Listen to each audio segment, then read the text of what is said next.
Dear students, welcome you all to the course on Statistical Methods on Psychological Research 2. In this video, we are going to see what are the various assumptions associated with the inference about the difference between two independent means.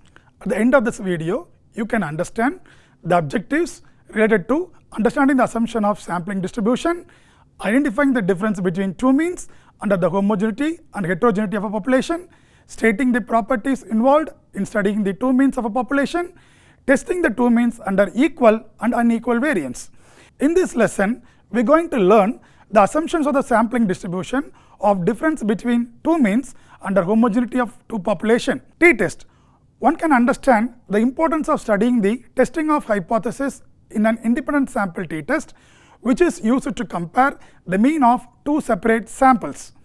Two sample t-test. Many studies in psychology may focus on the two sample test, which might have been tested under different conditions to study the relationship between two variables. One wishes to compare whether the mean value of two groups ought to be equal or not. In independent sample t-test, the most common use of t-test involves testing the difference between the means. In earlier video, you have studied one sample t-test, but in this video, you are going to learn the two sample t-test. Here, one can study the two independent groups and compare the mean number of trials required for a task of two different variables and the statistics which will be most interested in the sample mean. Assumptions of sampling distribution. A sample is a representative of subset of a population. Sample values must be independent of each other. Sample size must be large enough to study. The distribution what we consider for our study on the sample mean must be approximately normal. These three are very important assumptions one have to follow when you deal with the sampling distribution. Further, we are going to see what are the various other assumptions involved in the sampling distribution. So, in this case, the sampling distribution, the important point what we want to keep in mind is the standard deviation, that is the sample mean is equal to the population mean, that is the mu of x bar is equal to mu.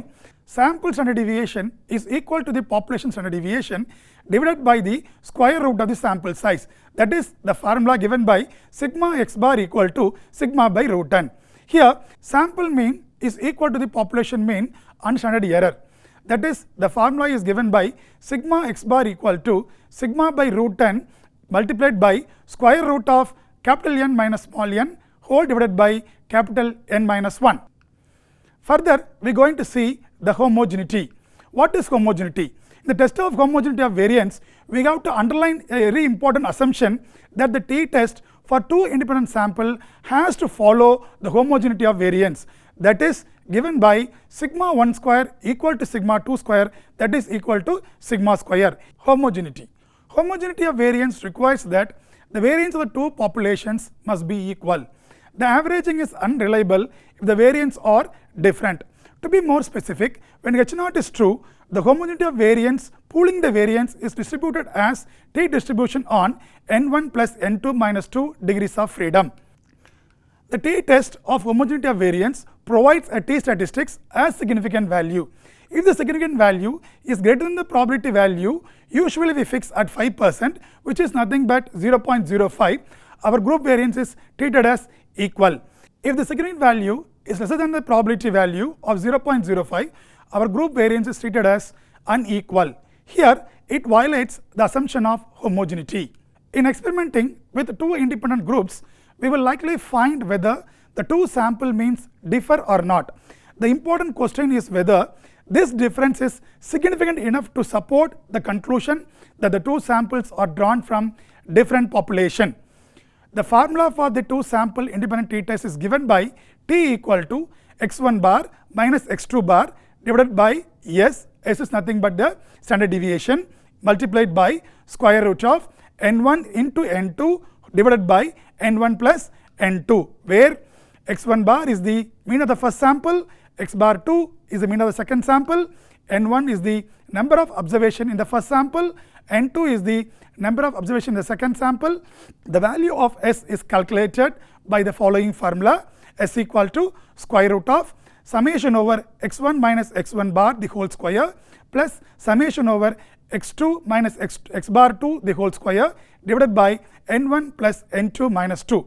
S is nothing but the combined standard deviation for both the two groups. Here n1 is for the first group, n2 is for the second group, minus 2 degrees of freedom. So we have n1 plus n2 minus 2 is the degrees of freedom for the two sample test.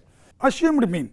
When the actual means are in fraction, we are unable to go for the calculated mean. So we need to go for an assumed mean. In such situation, the deviation should be taken from the assumed mean. In such cases, the combined standard deviation is obtained by applying the following formula, which is given S equal to so and so. Here, where A1 is the assumed mean of the first sample, A2 is the assumed mean of the second sample, x1 bar is the actual mean of the first sample, x bar 2 is the actual mean of the second sample, which are given by the formula of S. Next, we are going to see the pooled estimates. When we are given the number of observation and standard deviation of the two samples, the pooled estimates of the standard deviation can be obtained as follows, which is given by the formula S equal to square root of n1 minus 1 into s1 square plus n2 minus 1 into s2 square whole divided by n1 plus n2 minus 2.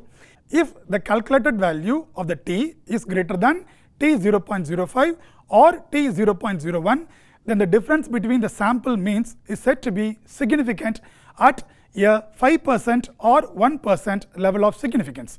Otherwise, the data are said to be consistent with the hypothesis.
Let us summarize what we have learned in this video.